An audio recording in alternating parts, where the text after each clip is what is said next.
小格林挺不安的，他不知道坐这么久的车要去哪儿，但是他闻到了阳光和青草的味道，这味道在梦里出现。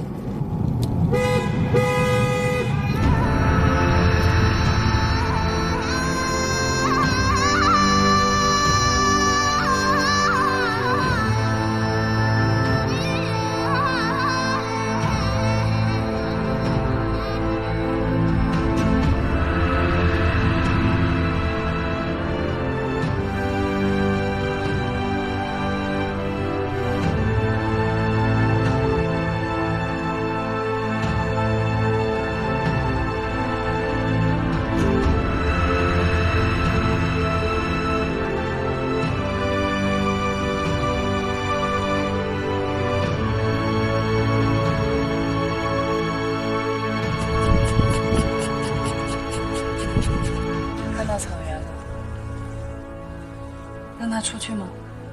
那就让他下去吧。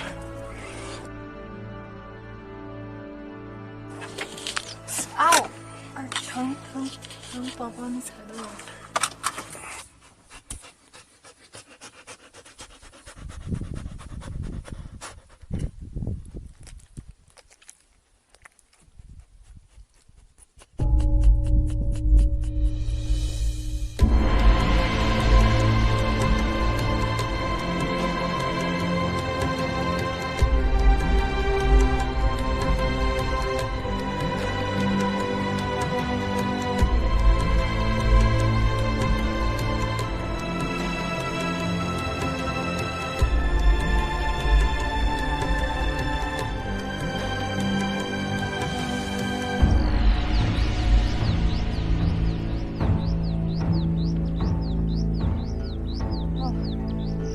没眼了。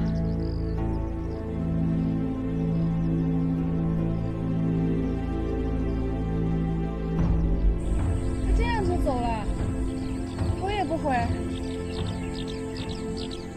咋跟我想的不一样呢？临走踩我一脚。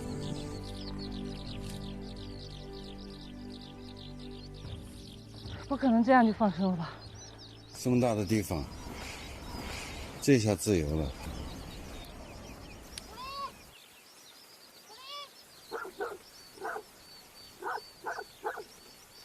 有狗！一群狗在追他！快点！上车拿东西，快点！格林，他又跑了，格林。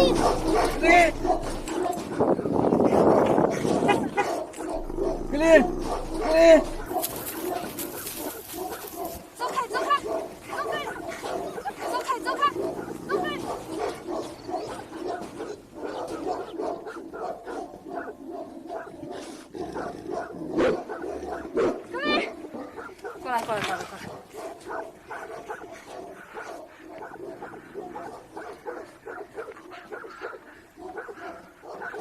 上哪儿去找人？好家伙，还以为你不要我了呢。快点，又来了！快点，格林乖！对，就冲过来。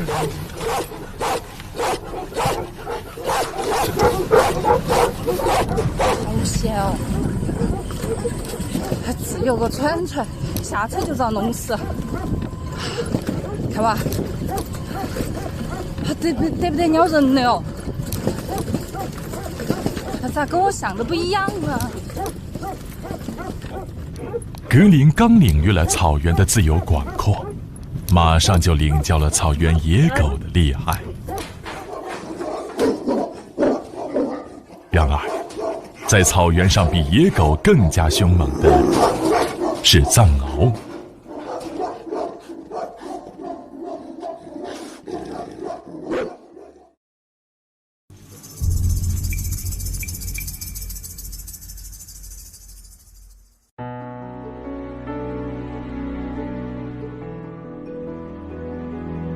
相传，獒和狼是天上的一对战神。獒叫做龙狗，狼叫做天狗，龙狗忠诚骁勇，天狗智慧善战。战神龙狗因为嗜杀成性，触犯天条而被贬到人间，成了敖。敖选择依附于人类，人给他提供食物，敖为人看护牛羊。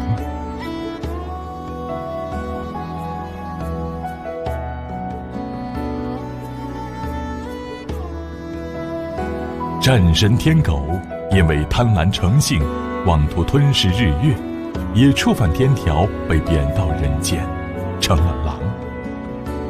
狼选择了自由，他浪迹荒野，猎食为生。人类的牛羊也是狼的食物，于是这对天上的兄弟在凡间却成了宿敌。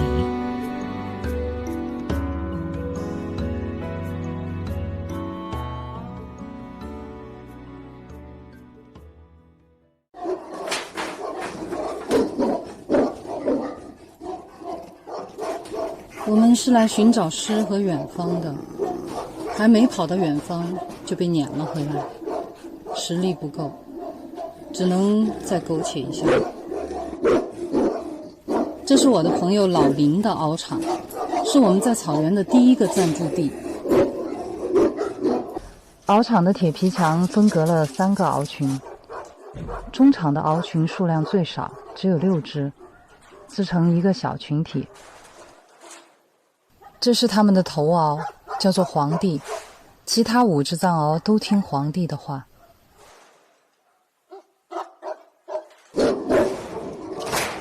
狼和藏獒是不共戴天的仇家，而几个月大的格林必须面对30多只凶猛的藏獒。虽然在主人的命令下，藏獒们勉强接受了这只小狼，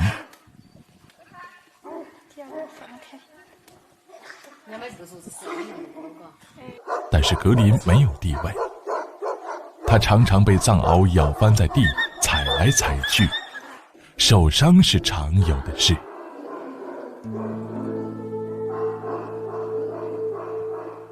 每天的蹂躏结束，格林总是精疲力尽，几天时间就瘦了一大圈，很揪心。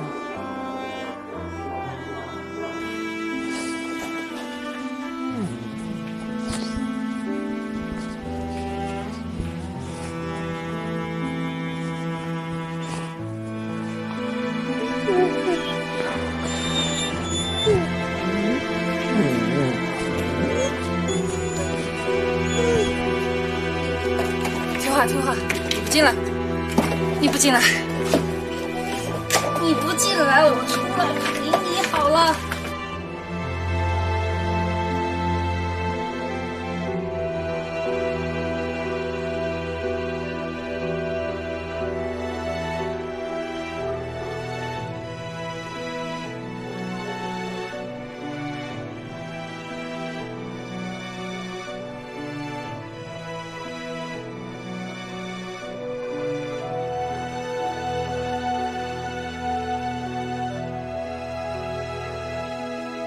但每次我安慰完他之后，他还是要回到獒舍，他还是渴望和同类群体生活。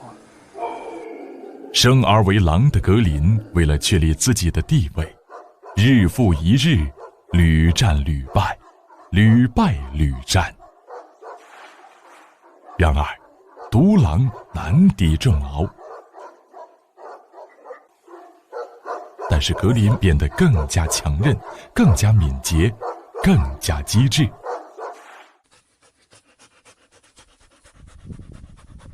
狼的力量在于团队，在于智慧。当格林没有狼的团队可以加入的时候，他唯一能凭借的就是智慧。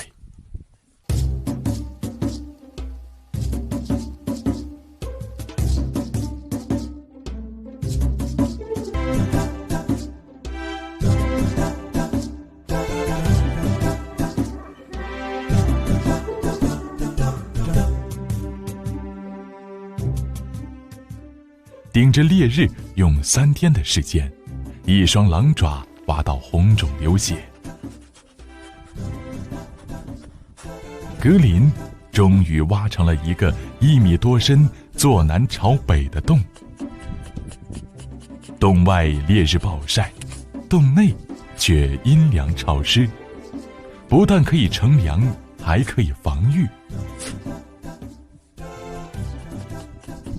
洞道狭窄，藏獒钻不进去，在防御的同时，观察着藏獒的作息和饮食规律。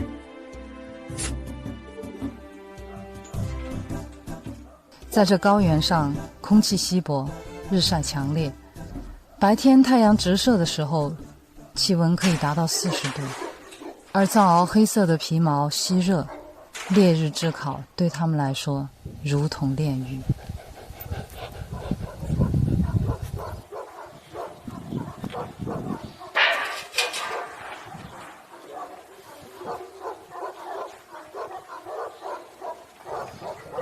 藏獒们每天有一盆水解渴，然而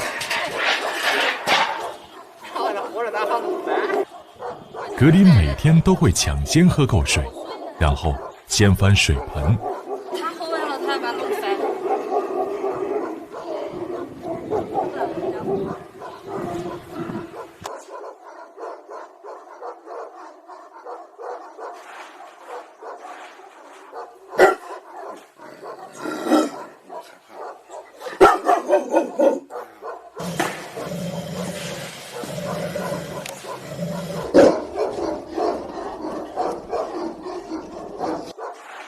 藏獒追它，它就躲进洞里。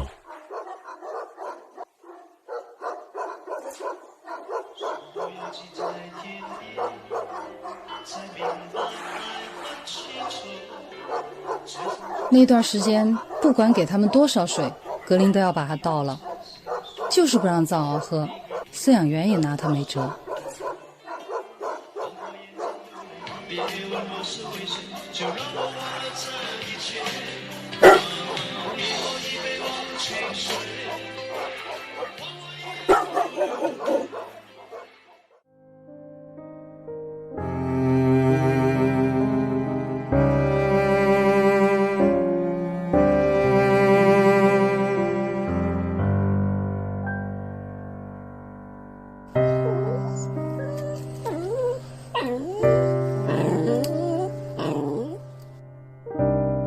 等到藏獒干渴疲惫时，报仇的时机到了。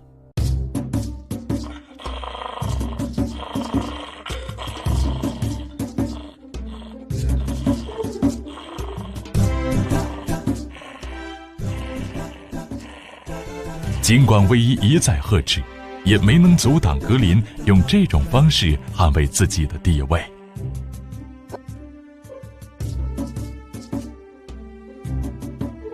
4、5天之后，藏獒连反抗的精力都没有了。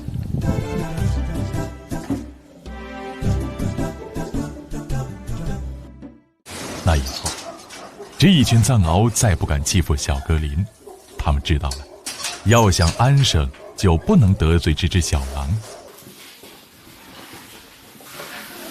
你儿子不回来跟你一起睡啦？不回来了，他要跟藏獒一块睡。他们不打他啦？不敢了，他们现在好得很，藏獒把他舔的都要包浆了。我去！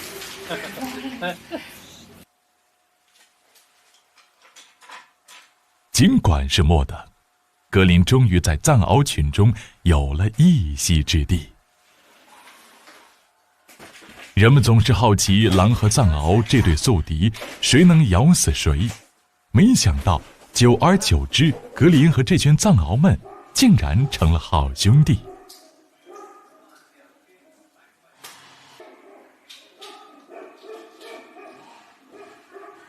藏獒们每天的主食是2斤生牛肉、1斤狗粮、1个鸡蛋。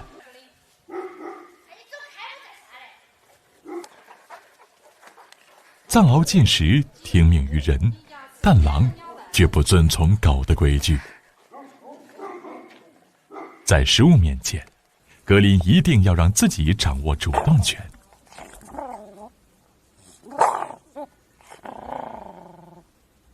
渐渐的，格林不满足于总是吃狗粮，他仗着身形瘦小，钻进各个敖笼抢肉。有一次，他吃得太胀，肚子被卡住了，竟然先把肉反出到笼外，钻出笼子后，再把肉吞回去。每天定额的肉只能作为低保。尽管他抢了很多藏獒的肉吃，但这点肉对狼来说还是不够的。他开始自力更生，打起了活食的主意。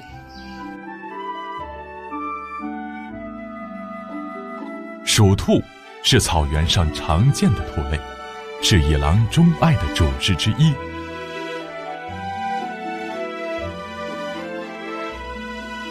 由于狼和狐狸等天敌的减少，鼠兔和野鼠渐渐泛滥，对草场危害极大。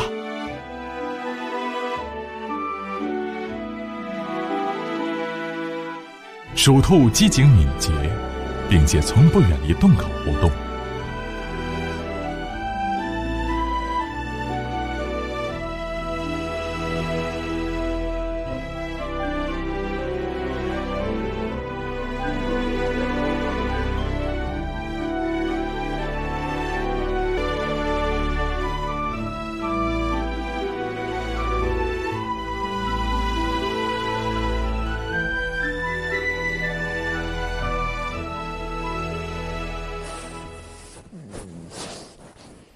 有时候看见格林在草场上扑来抓去，却一无所获，挺心疼的。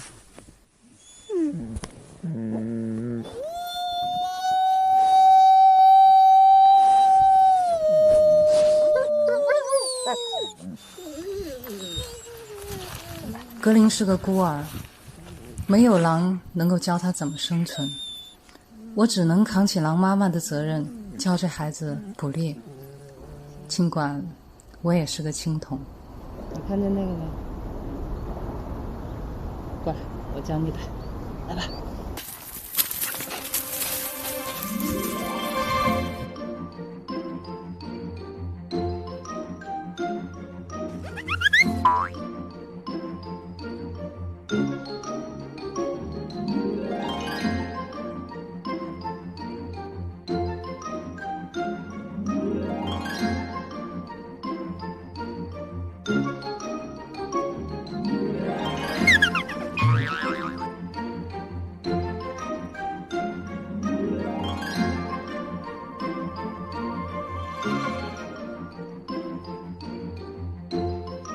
唯一作为狼妈骄子狩猎，不能借助任何人类的工具捕捉，必须想出狼的办法去教格林。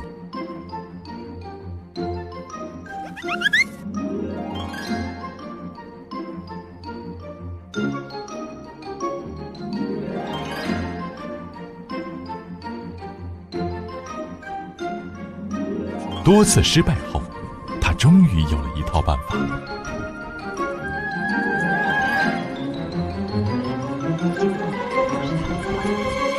堵住，把这几个洞堵住，好，只留一个出口，就在这儿洞口，拍它。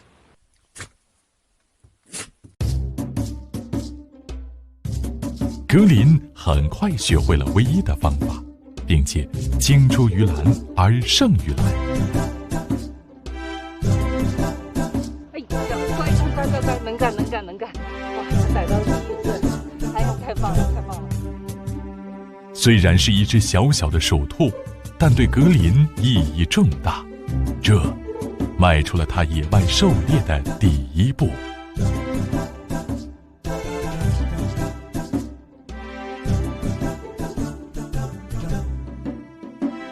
自从抓到第一只鼠兔，格林上瘾了，每天至少抓回几十只。吃饱喝足，他腆着肚子在獒场晒太阳，把藏獒羡慕的口水滴了他一身。格林，太讨厌了，倒霉孩子！我跟你说了多少次，不准在我门口晒老鼠干儿，烦死了！快拿走。格林成了捕鼠高手，很快老林獒场的鼠兔和野鼠就被格林抓完了。隔壁獒场听说后，都争相请格林前去灭鼠，但隔壁獒场的藏獒却容不下这只陌生的小狼。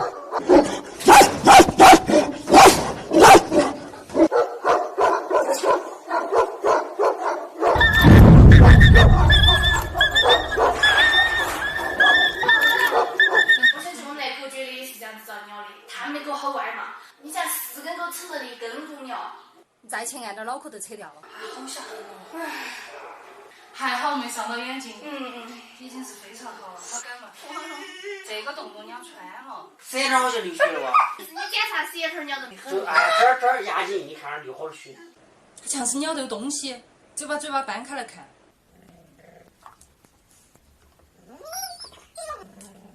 听话，放开，放开，放开，放开。听话，听话，给我，给我，给我，不要放开，听话，听话，听话。格林太小了，他敌不过成年獒的围攻，眼看脑袋都快保不住了，但是在最后时刻，他就算死，也会咬下敌人一块肉来。这就是狼啊！这是唯一可以亲手触摸到的狼性和烈性。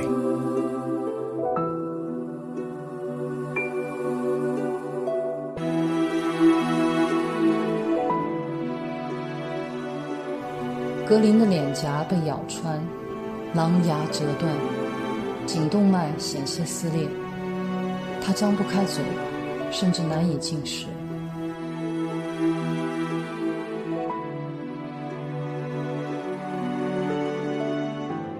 我心痛，只能紧紧抱着他，恨不得把他的痛都吸附到我的身上。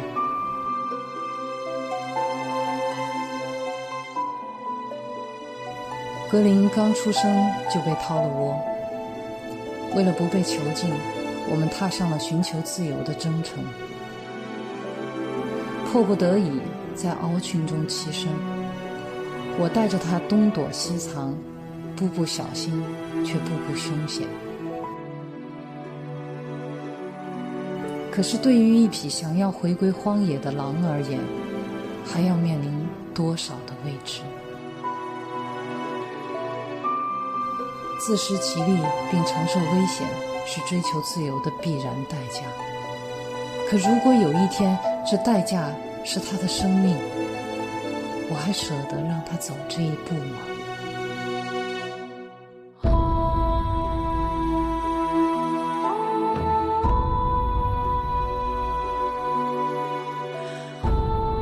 格林被咬伤后，老林的藏獒们每天都争相来安慰这个小兄弟。在藏獒群中，格林虽然处于末等，但也是群体一员。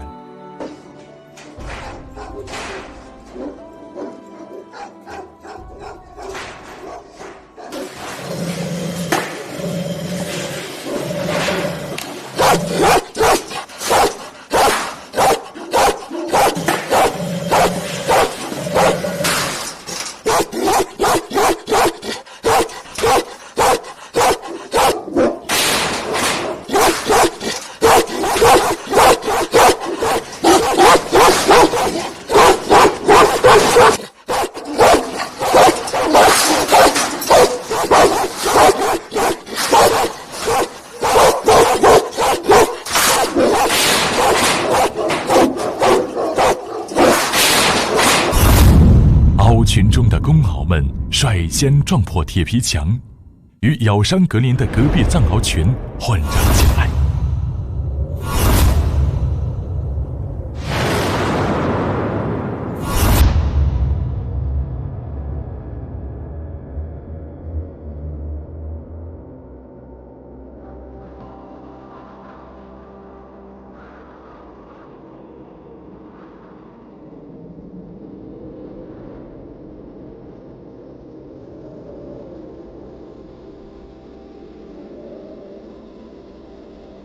最先冲入敌群的一只公獒受伤最重，被撕掉耳朵，咬断了腿。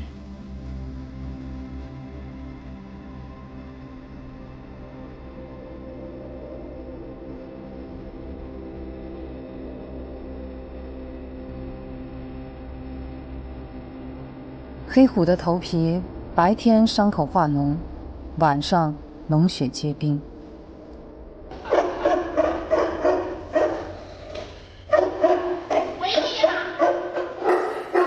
反复的剧痛折磨使他狂躁不安，拒绝治疗，谁都无法接近他。在大家都束手无策的时候，格林默默地走到了黑虎身边。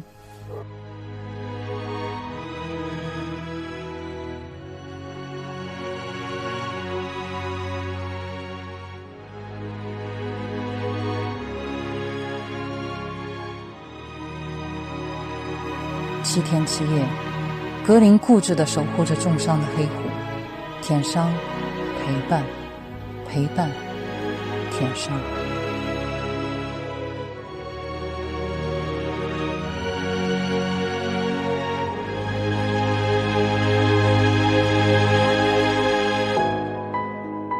我当初带着退无可退的格林来到草原，不得已将狼放入獒群中。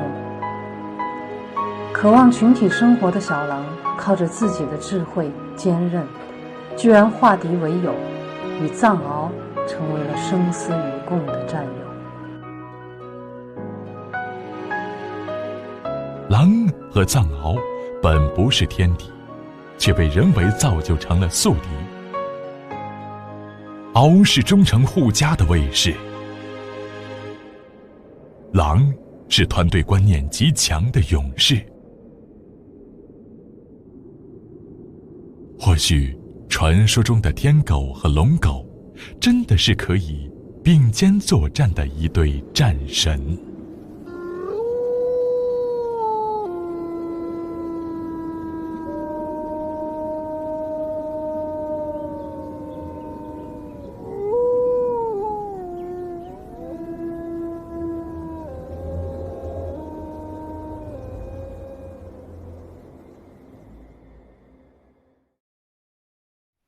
对，人们都说狼和藏獒那是不共戴天的，而这个格林呢，进了这个群以后，他开始的时候也是非常害怕的。头一天他见到这些藏獒的时候，他是根本不敢进去，然后呢，他自己缩在一个车子的下面，车子底盘低嘛，藏獒钻不进去，然后呢，他就缩在车子下面，就看这些獒。也许呢，在这个观察当中，他能分辨出哪一个獒是头獒。看气质，皇帝，他就找到了皇帝，他觉得皇帝可能对他来说也是最好说话的，皇帝看他的眼光也许是最友善的。然后他第一个就把皇帝找着，死皮赖脸的亲人家、抱人家、舔人家，跟他撒娇。因为皇帝有一种天生爱幼崽的那种天性在里头，他的性格当中，他就特别喜欢那个幼崽。最后呢，皇帝居然接纳他了，然后其他的藏獒都听皇帝的。那皇帝就下了命令，哇，这个干儿子我认了，你们其他的都不准把他往死里咬哈。但是这些藏獒的理解也许是不准咬他可以，没说不准盘他呀。然后后来我就经常就是看到这个小格林啊，每天就是在獒场里面就狂跑，一圈一圈的狂跑，然后后面就是狗仔队跟着他追哦，一圈一圈的追，不管正追反追什么。哎，我当时也挺奇怪的，这些藏獒它有一个特点，它就喜欢一顺风的都跟在后面追，它不会像狼群那样过围，它不围，它就是狼往哪儿跑，一窝蜂的藏獒全部跟在它后面都这样追，它顺着跑，其他獒就顺着追，再不说反一个方向去堵它。所以我当时在想，这些藏獒是不是有点四肢比较发达，头脑呢可能斗不过格林，当时只是这么一想，但是我没想到后面事态的发展。这个格林虽然小，但是他确实在智慧上面有他的过傲之处。再后来呢，他们慢慢的可能在体力上格林是斗不过他们，但是他们发现在一些精灵古怪刁钻古怪的这些事儿上面呢，他们又老是斗不过格林，于是呢可能就产生了一种英雄惜英雄啊，或者是什么之类的这种怪怪的一种情愫，慢慢的把这两个生冤家死对头的，慢慢的这种奇怪的情感把他们往一块聚拢，往一块扯，打打闹闹的居然不打不成交了，成了好兄弟。再到后来就是格林到隔壁敖厂去抓鼠兔的那一次，那一次也是非常的危险，可以说我是把格林从敖嘴里面给挖出来的。当我把它给挖出来了以后，我当时想想我都后怕，因为我当时抱着那个藏獒的脑袋，用一个铁笼子的两根铁柱子把那个藏獒的头嘴巴给卡在那个铁柱子上面，我就这样抱着藏獒的头，让它的嘴巴卡在铁柱子中间，而那个格林的头呢就在藏獒的嘴巴里面，我是把它给抠出来的。抠出来了之后，然后我刚刚一抠出来，那个藏獒转头就咬我的手臂，我能够感觉到它的那个鼻子尖，冰凉的鼻子就在我手臂上一擦，我想我再慢一点点的话，可能我的手都保不住了。然后当我浑身哆嗦的把这个小狼给抱出来的时候，我当时都闻到一股臭味儿，就是他也可能吓得大小便失禁了吧，因为他毕竟还很小，他还是个孩子。当我抱出来的时候真的是惊魂未定，不过我觉得能保住性命已经是万幸。然后再到后来呢，这些藏獒他们通过嗅闻，他们能够闻到这个格林身上是谁遗留下来的唾沫，是谁的味道，是谁伤了他们的这个小狼。在他们的概念当中，也许就是我们的弟弟只有我们能欺负。其实我们的影片虽然短只有几分钟就开战了，但实际上他们的骂战我那几天听到那个藏獒的叫声很愤怒，啃咬那些围栏，啃咬那些铁皮丝然后高原上风本来就大，封住犬市，他们把铁皮墙都干脆撕烂撞破了。因为这些藏獒一旦打架，他是打生死仗的，藏獒打架那都是打生死仗的，不咬死了绝不松嘴。那个时候谁来劝那都是杀无赦，更何况我们对于隔壁獒来说，我们还是陌生人，藏獒见到陌生人也是咬，往死里咬。然后当时我们都很害怕，谁先进去谁先去拉獒。当两边的藏獒混战起来的时候，格林也往里面冲，然后那个时候我就赶紧把这个格林就拽住尾巴把它给拖回去，就从那边就是老林那边的中间的那个獒场把这个格林给拖回去。拖回去了之后，我拽着他就把他关到那个铁笼子里面，他就在铁笼子里面就开始叫狼嚎那样的叫，也有一点点那个狗的腔调，就是汪哗这样的腔调，但是一只小狗的气场跟这个整个獒场的藏獒的气场那是没法比的，使劲的用它的头去撞笼子。我们知道狼是铜头铁嘴豆腐腰马杆腿，它的头非常非常的硬，但是它用自己最硬的头去撞那个铁栏杆，使劲的这样撞，然后最后格林的额头中间是被撞破了一道竖着的一道伤疤，就在他的鼻梁上方额头中间撞了那么一个伤疤。从此以后那个伤疤的那个地方都不怎么长毛，有时候对着光线照过来的时候，你就能看到它这个地方有一道天眼，挺明显的一道伤疤。这是那场战争给他留下的一个印记吧。